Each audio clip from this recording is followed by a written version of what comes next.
Before we begin, I need to make something very clear. Everything you're about to hear is general information only. It is not personal financial advice.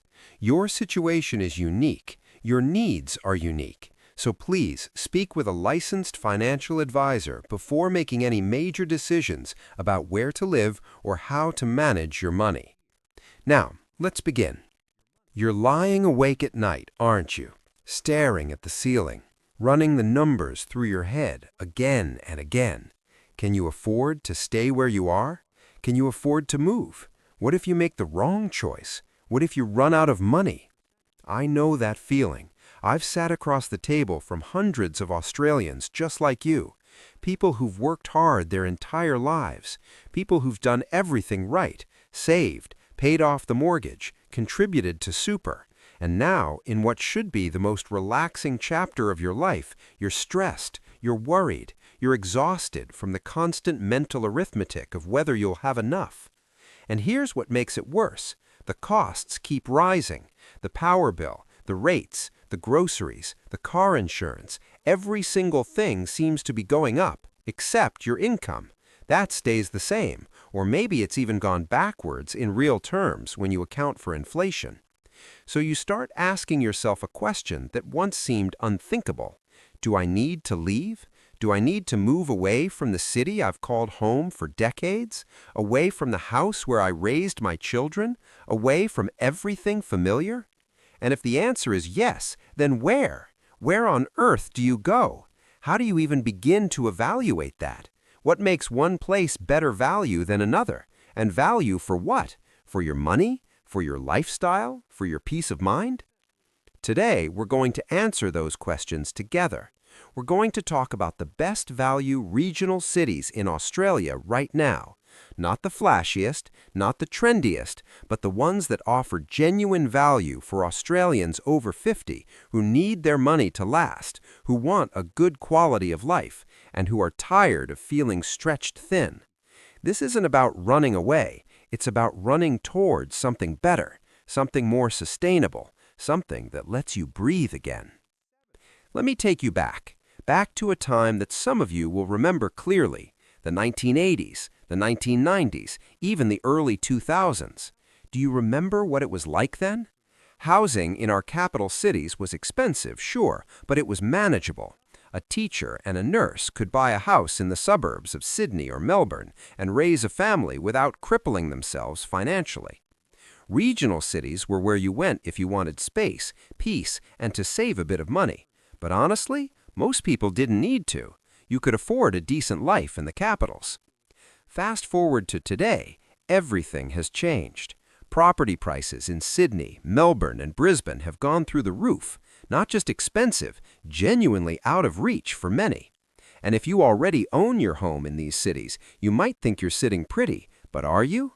Because owning an expensive home doesn't mean you're rich if you can't afford to live in it. Council rates on $1 million property are vastly higher than on a $300,000 property. Water rates, insurance. If something breaks, the tradespeople charge more in the cities. Everything costs more. And if you're asset-rich but income-poor, which describes many retirees, you're stuck. You own a valuable house, but you can't eat bricks and mortar. Then there's the Centrelink means test. If your family home is worth $2 million, that's exempt from the assets test, but everything else isn't. Your super, your savings. If you've got $500,000 in super and you're a couple, you're over the threshold for a full age pension. You might get a part pension, you might not get nothing. And suddenly, you're living on your savings alone, watching them drain away in a city that costs a fortune just to exist in.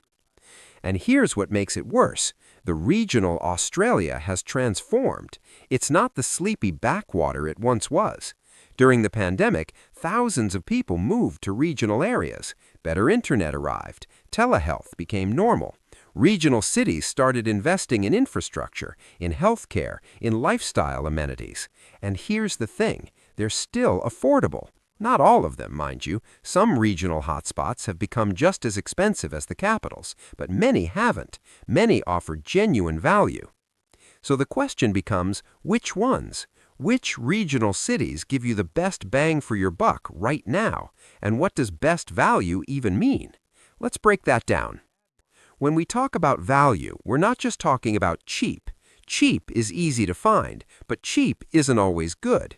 You can buy a house in a dying mining town for $100,000. Is that value? Not if there's no hospital, not if the nearest GP is an hour away, not if there's nothing to do and no community to be part of. Value means something different. It means affordability, yes, but it also means quality of life, access to health care, access to services, a sense of community, things to do, safety, climate, proximity to family if that matters to you. It means your money goes further, but your life doesn't get smaller. So let's talk about what to look for. First, healthcare. This is non-negotiable. At 50, 60, 70, you need access to good healthcare. That means a hospital, ideally a regional hospital with emergency services, not just a small clinic. It means GPs who are taking new patients. It means specialists, cardiologists, oncologists, physiotherapists. You don't need a major teaching hospital on your doorstep, but you need something solid. Second, cost of living. This is obvious, but let's be specific. What are the median house prices? What are the rental prices in case you're not buying? What are the council rates? What's the cost of utilities? What about groceries? Some regional areas are cheaper than the capitals for housing, but more expensive for groceries because of transport costs. You need to look at the whole picture. Third, climate and natural disaster risk. Australia is a harsh country. Floods, bushfires, cyclones, drought. If you're moving to a regional area, you need to understand the risks. Some areas flood every few years. Some are in high bushfire zones. Some are scorching hot 6 months of the year. You're not 25 anymore. Extreme weather is harder to cope with as you age, and insurance costs reflect those risks. A cheap house in a flood zone might not be cheap once you factor in insurance premiums or the cost of evacuation and recovery. Fourth, community and lifestyle. What's the vibe of the place? Is it a town of young families, retirees, a mix? Are there things to do? A library, a community center, clubs and groups you can join, a men's shed, a garden club, U3A, the University of the Third Age. Social connection is one of the strongest predictors of health and happiness in retirement. Moving somewhere cheap but lonely is a terrible trade-off. Fifth, proximity and transport. How far is it to the nearest capital city? Not because you'll go often, but because your kids might visit, or you might need to visit them, or you might need access to a major hospital for something serious. Is there a train line, a decent highway, an airport? Can you still drive, or will you need public transport soon? These things matter. Now let's talk about some specific regional cities that tick these boxes. I'm not going to give you a definitive ranked list because the best city for you depends on your personal priorities, but I'll walk you through several strong options and explain what makes them valuable. Let's start with Ballarat. Ballarat is in central Victoria, about an hour and a half from Melbourne. It's cold in winter, genuinely cold, but if you don't mind that, Ballarat offers extraordinary value. Median house prices are still well below Melbourne. You can buy a solid 3-bedroom home for a fraction of what you'd pay in the capital. Council rates are reasonable. The cost of living is noticeably lower. But here's what makes Ballarat special. It's big enough to have everything you need: a large regional hospital, multiple medical centers, specialists, a university, which means a young population, and cultural events, beautiful heritage architecture, parks, lakes, a strong sense of history and community. It's not a tiny town, it's a proper city, and it's connected. The train to Melbourne runs regularly. If you need the city, it's accessible. Then there's Bendigo, similar to Ballarat in many ways, also in central Victoria, also cold in winter. Median house prices slightly higher than Ballarat, but still affordable. Bendigo has a thriving art scene, galleries, theaters, festivals, a fantastic regional hospital, good schools, which matters if you have grandkids, a strong community feel, and again, that connection to Melbourne. You're not isolated. Let's move to New South Wales, Albury-Wodonga. This is actually two cities, one in New South Wales and one in Victoria, sitting right on the border. It's a fascinating place, bigger than you might think, around 90,000 people when you combine both sides. That means infrastructure, that means services. Albury-Wodonga has excellent health care, a major regional hospital, plenty of GPs and specialists. The climate is more temperate than Ballarat or Bendigo. Hot summers, yes, but mild winters. Housing is affordable, not dirt cheap anymore because people have discovered it, but still far below Sydney or Melbourne. And here's a bonus, you're equidistant from both cities, 3 hours to Melbourne, 3 hours to Sydney. If you have family in either place, you're well positioned. The Murray River runs through it, so there's natural beauty, water sports, fishing, walking trails. It's a great lifestyle at a price that won't break you. Wagga Wagga. Now, some people laugh at the name, but Wagga is a serious contender. It's the largest inland city in New South Wales, about 65,000 people. It has everything: a major hospital, Charles Sturt University, an RAAF base, which brings stability and employment to the region. The cost of living is low. Housing is affordable. Council rates are reasonable. The climate is dry and warm. Hot summers, but if you can handle that, it's very livable. Wagga has a strong agricultural economy, which means it's stable. It's not boom and bust like some mining towns. It's steady. And there's a real community spirit. People look after each other. There are clubs, groups, activities. You won't be bored or lonely if you make an effort. Let's head north, to Toowoomba. This is Queensland's second largest inland city, about 135,000 people. It sits on the Great Dividing Range, which means the climate is cooler than Brisbane. Not cold like Ballarat, but comfortable. You avoid the worst of Queensland's humidity and heat. That's a big deal as you age. Extreme heat is dangerous for older Australians. Toowoomba has excellent health care, a large hospital with most specialties, good GP availability. The cost of living is lower than Brisbane. Housing is affordable, though prices have risen in recent years as more people discover it, but it's still manageable. And Toowoomba is beautiful. It's called the Garden City. Stunning parks, jacaranda trees lining the streets, a strong cultural scene, theatres, galleries, cafes. It feels like a real city, not a country town.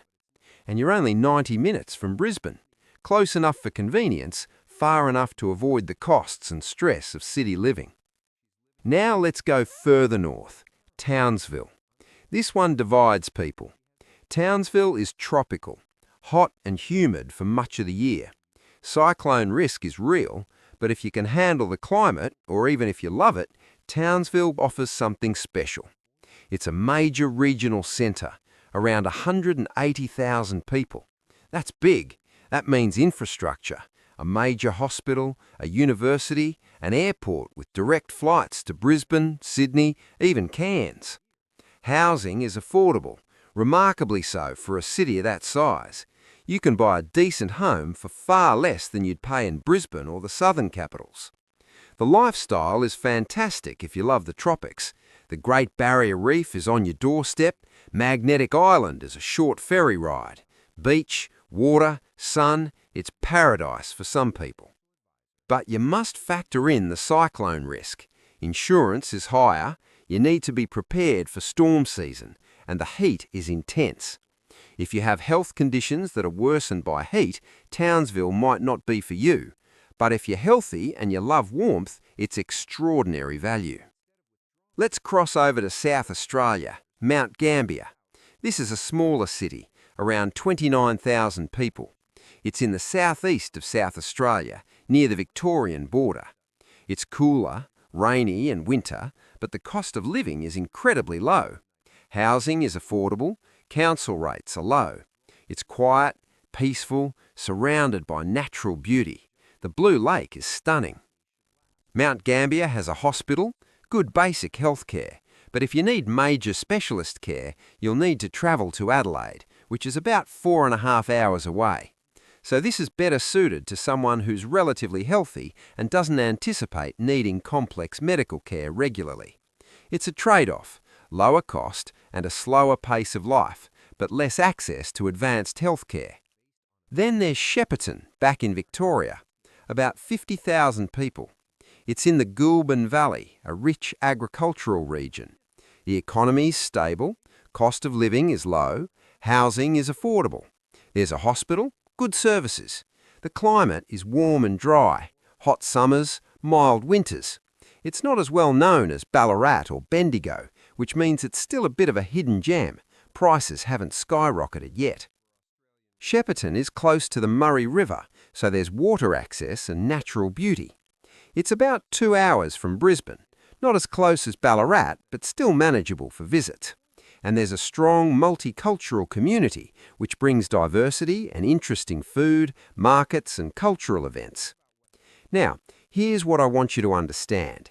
Every single one of these cities offers something different. There is no perfect answer. The best city for you depends on what you value most. Do you need to be close to family?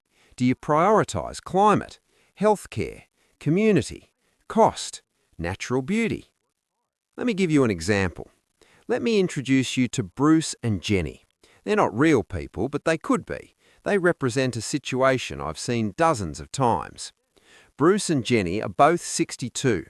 They live in outer suburban Melbourne. They own their home outright. It's worth about $900,000. They've got $400,000 in super between them. Bruce gets a small part-time income from consulting work, about $20,000 a year. Jenny doesn't work anymore due to health issues. They're not eligible for the age pension yet because they're under age pension age, and even when they are, their super will reduce their entitlement significantly. They're stressed. Their council rates are $4,000 a year. Their power bills are enormous because their house is old and poorly insulated.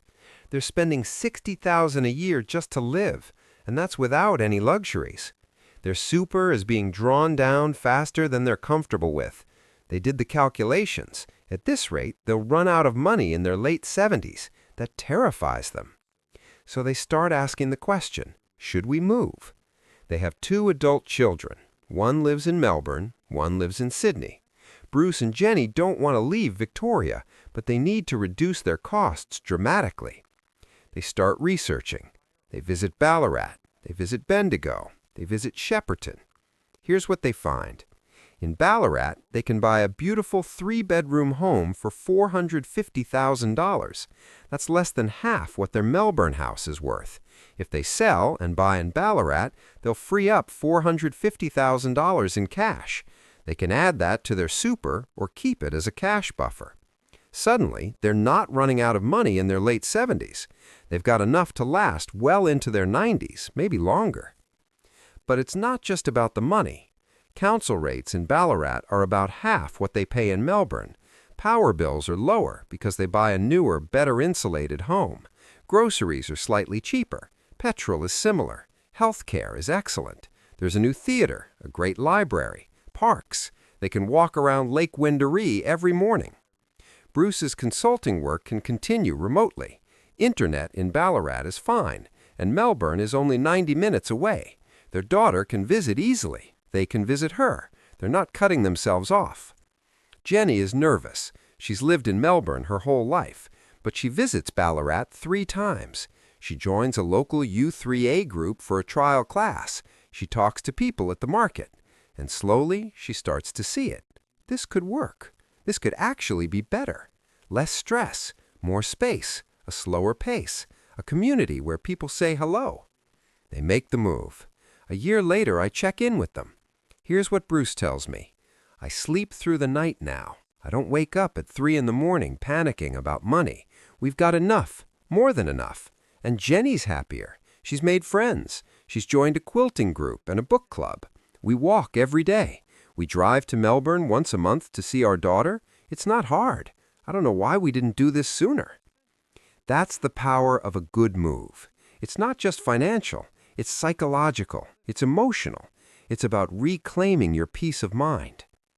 But let me give you another example, because not every move works out. Let me tell you about another fictional couple. Let's call them Alan and Margaret. Alan and Margaret are 68. They live in Brisbane. Their house is worth about $800,000. They've got $300,000 in super. They're getting a part-age pension. But Brisbane has become expensive. They're feeling stretched. So they decide to move. They've always loved the beach. They find a cheap house in a small coastal town. I won't name it, but it's one of those places that's very affordable because it's very remote. They buy a house for $250,000. They think they've made a brilliant decision. They've freed up $550,000. They're rich now, right? But here's what they didn't factor in. The town has one GP. He's 73 and about to retire. There's no replacement lined up. The nearest hospital is an hour and a half away. Margaret has diabetes and needs regular monitoring. Suddenly, every specialist appointment means a 3-hour round trip. Alan develops a heart condition. The ambulance takes 90 minutes to get him to hospital. It's terrifying. There's no community. The town is full of holidaymakers in summer and empty the rest of the year. Alan and Margaret feel lonely, isolated. They try to make friends, but everyone their age seems to be just passing through. There's one cafe, no library, no clubs or groups, nothing to do. And then the insurance bill arrives because the house is in a flood zone.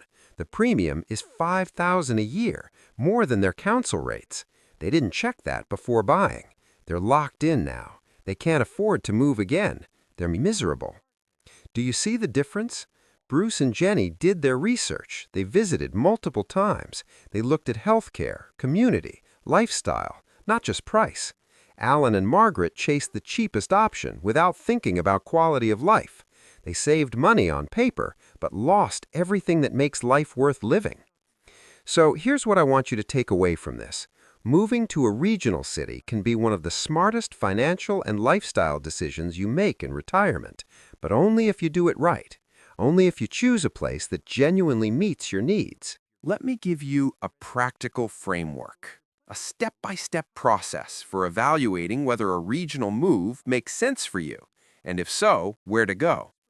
Step 1. Get brutally honest about your current financial situation.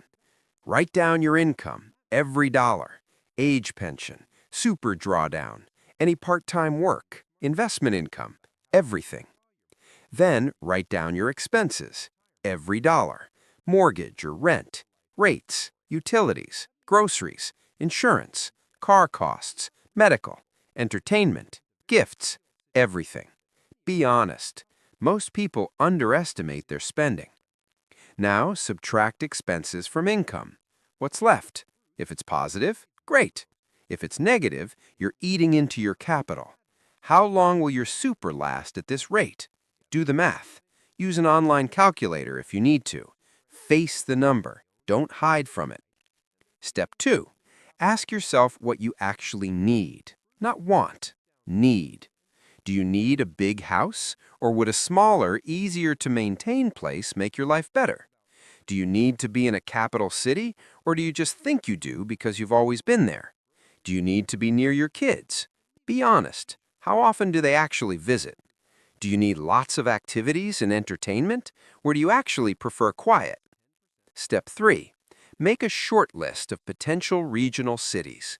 Use the criteria we discussed: healthcare, cost of living, climate, community, transport. Start with 3 to 5 cities that seem promising based on your priorities. Step 4. Research deeply. This isn't a weekend project. Spend weeks on this.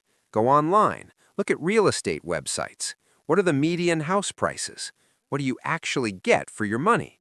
Look at council websites. What are the rates? What services does the council provide? Look at health services. Does the regional hospital have the specialists you might need? Are there GPs taking patients? Check crime statistics. Some regional areas are safer than the capitals. Some aren't. Look at natural disaster history. Has the area flooded in the past decade? Burned? What's the insurance situation? Join local Facebook groups. Ask questions. People are usually happy to share. What's it really like to live there? What are the downsides? Step 5. Visit. Multiple times. Don't just go once for a weekend. Go at different times of year. Go in summer. Go in winter. Stay for a week if you can. Rent an Airbnb. Live like a local.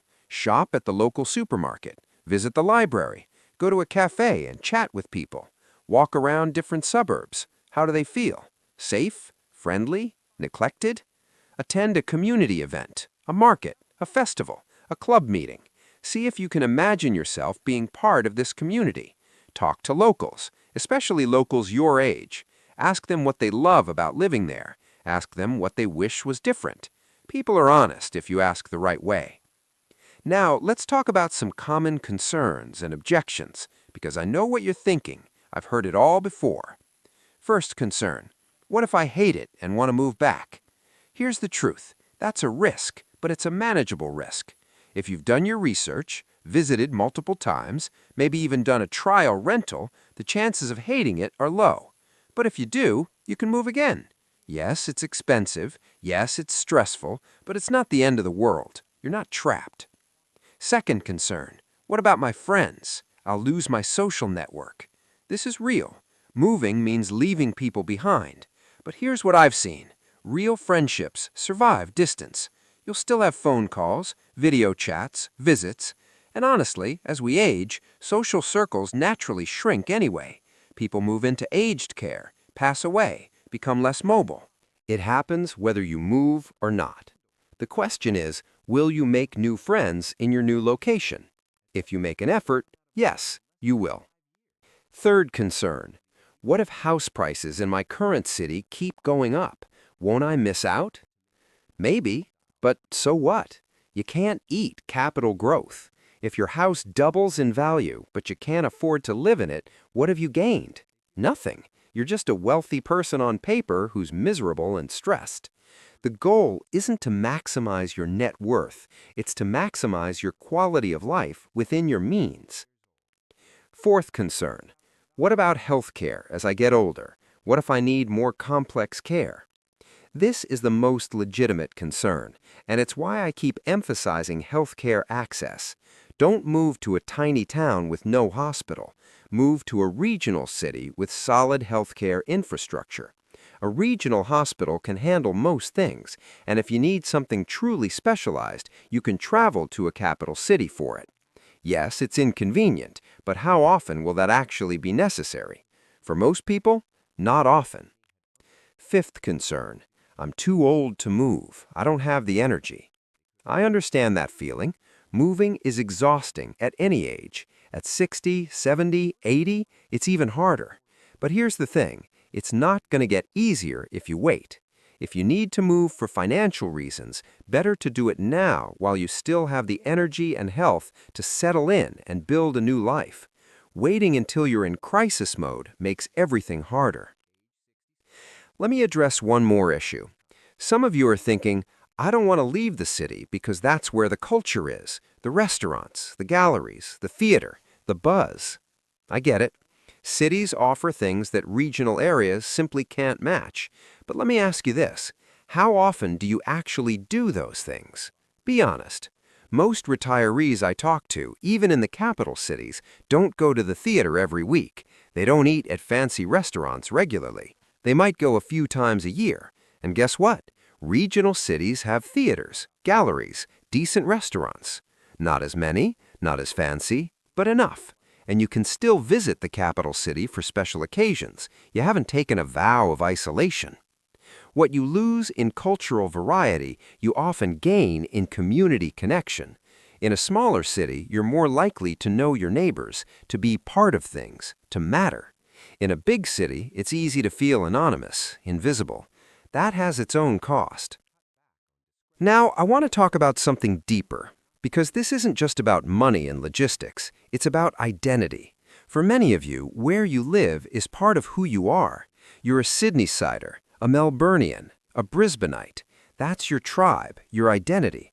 The thought of leaving feels like losing part of yourself. I understand that, but I want to suggest something. Your identity isn't your postcode. It's not your address. You are so much more than where you live. You're a parent, a grandparent, a friend, a person with skills, knowledge, experiences, values, a person with a lifetime of stories. That doesn't change when you move. And here's something else. Sometimes letting go of an old identity makes space for a new one. You might discover that you love being a Ballaradian or a Bendigonian or whatever the term is. You might find that being part of a smaller community where you're known and valued gives you a sense of belonging that you never had in the big city.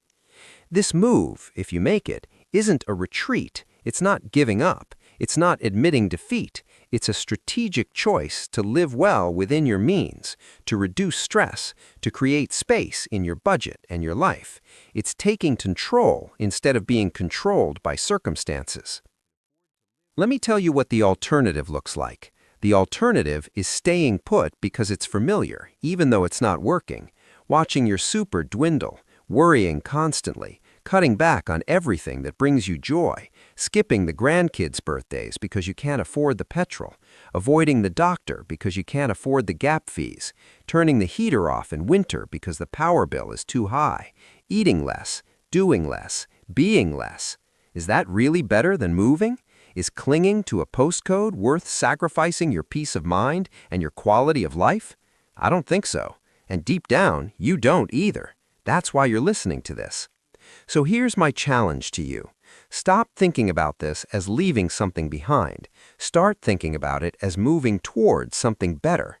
You're not running away from the city. You're running toward financial security, toward a slower pace, toward a community, toward breathing room, toward being able to sleep at night with that knot of anxiety in your stomach. This is your third act, the final chapter of your life, and it should be a good one. Not perfect. Life is never perfect, but good, peaceful, sustainable, joyful even. You've earned that. You've worked for decades. You've raised families, paid taxes, contributed to society. Now it's your turn.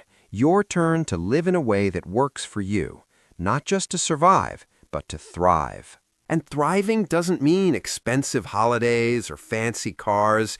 It means waking up without fear. It means having enough. It means being part of something. It means looking forward to your days instead of dreading them.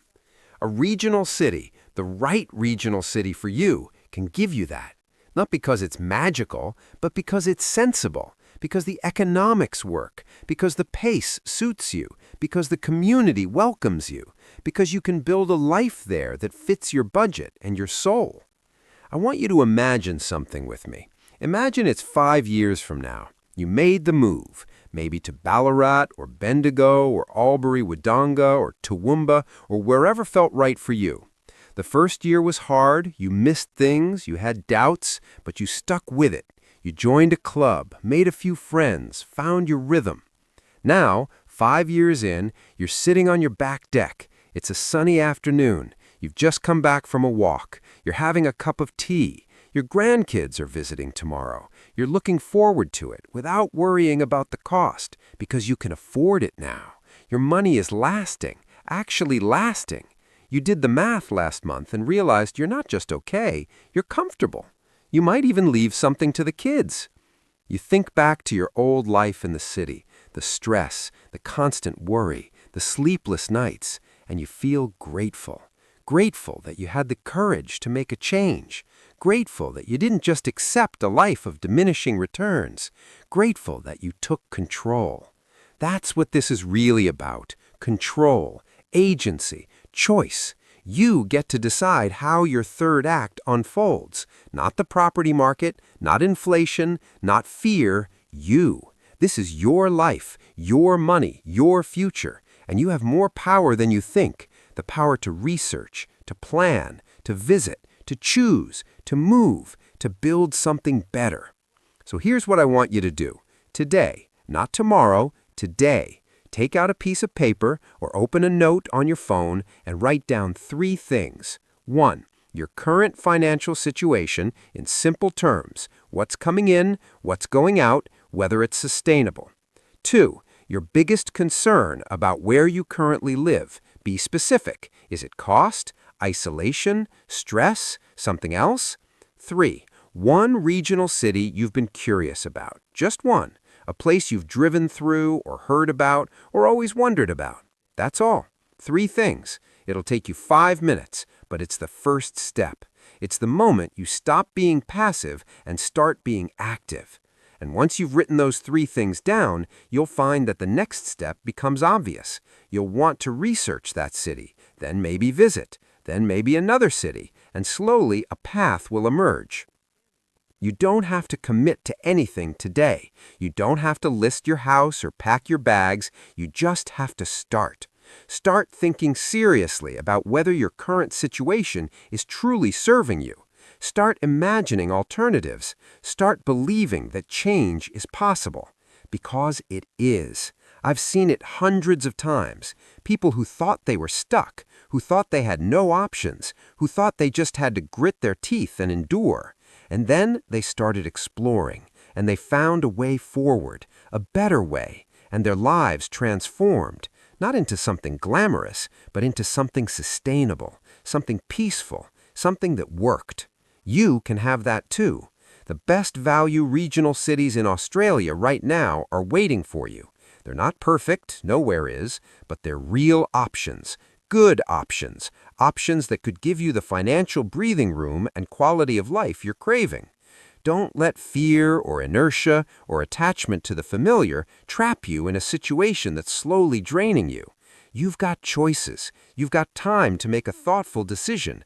You've got the wisdom that comes from decades of life experience. Use it. Trust yourself. Trust that you can figure this out, because you can. This is your 3rd act. Make it a good one. You deserve it. Thank you for listening. And remember, this is general information only, not personal financial advice. Speak with a licensed financial advisor about your specific situation. But whatever you do, don't do nothing. Start exploring. Start imagining. Start planning. Your better future is out there. Go find it.